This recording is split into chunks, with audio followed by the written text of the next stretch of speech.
প্রিয় দর্শক, আজকে আমি দুটো ছোট ছোট অ্যাডেনিয়াম গাছকে রিপোর্ট করে নেব। এগুলো প্রায় 1 মাস আগে তুলে শিকড় কেটে রেখে দেওয়া ছিল, দৃষ্টির বাইরে ছিল, সেই জন্য দেখাও হয়নি, খেয়াল করা হয়নি, গাফিলতি করে গাছগুলো রিপোর্ট করা হয়নি। অনেক দিন হয়ে গেছে, যার ফলে কর্ডেসগুলো কিন্তু চুপসে গেছে। তো গাছগুলো রিপোর্ট করার জন্য আমি এখানে কাগজের গ্লাস নিয়ে নিলাম।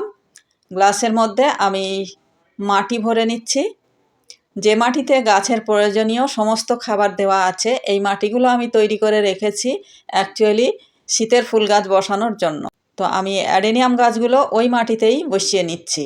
আর কাগজের গ্লাস নেওয়ার কারণ হলো, আমাকে তো আবার পুনরায় রিপোর্ট করতে হবে, যার ফলে আমি এদের ঘরে পার্মানেন্ট পটে না বসিয়ে টেম্পোরারি পটে বসিয়ে নিলাম।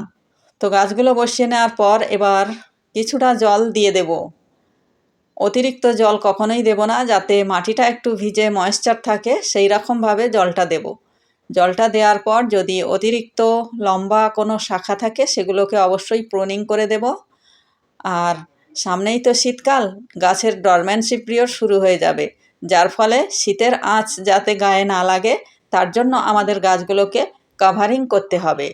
তো আমি কাভারিং করার জন্য এখানে একটি প্লাস্টিকের গ্লাসের উপরের চওড়া অংশ কেটে বাদ দিয়ে টবের ওপর উপুর করে সম্পূর্ণ গাছটাকে ঢেকে দেব, যাতে বাইরের কোনো ঠান্ডা আবহাওয়া গাছের গায়ে না লাগে। আর ভিতরে যে ময়েশ্চারটা তৈরি হবে, সেটা গাছকে শিকড় গজাতে অনেকটাই সহায়তা করবে, যার ফলে গাছের শিকড় তাড়াতাড়ি চলে আসবে। সামনে শীতকাল, শীতের কথা মাথায় রেখে আমরা এইভাবে যদি কোনো গাছকে রিপোর্ট করে নিতে পারি, তাহলে গাছগুলো কিন্তু সুষ্ঠুভাবে বেড়ে উঠবে। ডরমেন্সি পিরিয়ডে যাওয়ার কোনো সম্ভাবনাই থাকবে না যদি আমরা এইভাবে গাছ বসাই। আমার গাছগুলো যেহেতু ছোট ছোট, তাই এইভাবে গ্লাসের সাহায্যে কভার করতে সুবিধা হলো। তবে বড় গাছের ক্ষেত্রে কিন্তু আলাদা রকমভাবে কভার করতে হবে। আর অনেক গাছ একসাথে রিপোর্ট করলে শীতের আগে অবশ্যই পলি হাউস তৈরি করতে হবে।